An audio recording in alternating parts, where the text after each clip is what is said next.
Araw sa inyo mga sir, ito may tanggap tayo dito na LG 21 inches ito na CRT TV. Ito mga sir, may sound lang ito kaya lang walang picture. Ayan, okay naman yung kanyang display. Ayan, may display naman ito at saka may channel.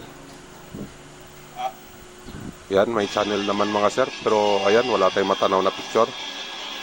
Ito tanggap natin dito, dala ito ng customer natin dito. Ito share ko lang sa inyo kung ano ang problema ng unit na ito. Ayan, okay naman yung sound, kaya lang, ayan, wala itong picture. Ito mga sir, buksan ko lang. Ito mga sir, may nakita ko dito na isang resistor. Ito, 82 k yung value nito, pero ang reading nito, ayan, ayan. Nasa mig yung kanyang reading. Ito mga sir, focus ko lang itong pisa na ito. Yan mga sir, yung kanyang kulay, gray, red at saka orange. Ang value niya nasa 82k pero yung reading natin naka-mig tayo. Ito mga sir, palitan ko lang pagkatapos testing tayo.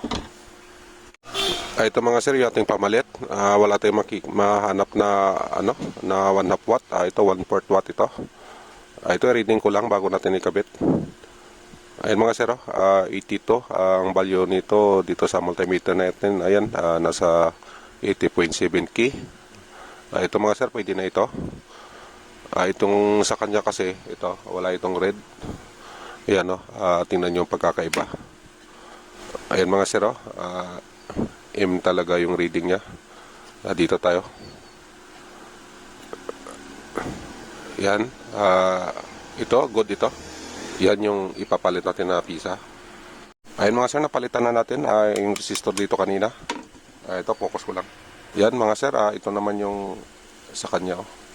Ito yung pinalitan natin. Ito naman yung kinabit natin. Ayan, ito. Ito nga pala mga sir, ito sa EBL section ito. Ito, pakita ko lang. Ito mga sir, yung kanyang circuit board ng LG. Pinaka-driving board nito. Ito, pakita ko lang. Yan.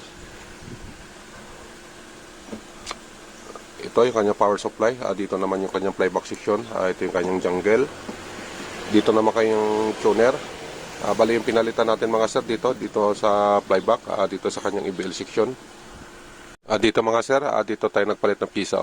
Dito sa kanyang EBL, ito yung kanyang line. Bali yung pinalitan natin ng pisa, ito yon, itong resistor na ito. Yan, dito galing yan mga sir. Ayan yung pinalitan natin. Ito, testing natin to. Ayun mga sir, naibalik na natin lahat, pati yung kanyang connection. Ito yung board niya, dito na rin. Yung cable nga pala natin, andun na rin sa likuran. Ito, final test tayo. Dito tayo sa kanyang sa harapan. Ito mga sir, plug in ko lang. Ayun mga sir, mandar na.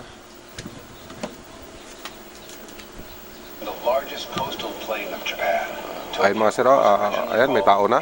Ayan kasi ang problema natin kanina, walang tao pero may display. Ito ngayon, ayan na, okay na, may tao na siya.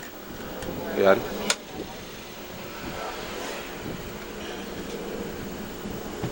Ayan mga sir, okay na ito. Bali yun lang naman ang naging sira niya doon mismo sa EBL section na galing sa flyback. Pundi kasi yung isang resistor doon na ang value no, na 82k.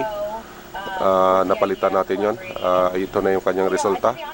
Ito mga sir, hanggang dito lang tayo. Maraming salamat ka pala sa oras nyo sa pagpanood ng video na ito. Sana makatulong ito sa inyo. Kung nakabinipit kayo, pahingi na lang dyan ng like at saka subscribe. Yan, mag-iingat na lang kayo lagi. God bless sa inyong lahat. Bye-bye.